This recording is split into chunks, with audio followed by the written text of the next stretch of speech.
อย่าทำร้ายโดยการที่จะบ่รักกันสิ่งที่เธอทำมันรุนแรงอย่างนี้วะแกล้งรักหัวใจฉันเจ็บกันน้ำในใจฉันรู้เธอจะเป็นที่รอให้เธอรอกันเลยมาเพราะฉันจะโอ๊ยตายแล้วมีคนให้ของขวัญด้วยขอบคุณนะ เธอจากไปเป็นเรื่องเขาจริงๆฉันเพียงต้องการให้เธออยู่กับฉันอย่างนี้นานๆฉันเพียงต้องการให้เธอไปทำอะไรอยู่เนี่ย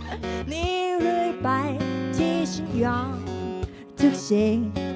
เรื่องจริงไม่เคยยอมใครก็เพราะรักเธอทั้งหัวใจ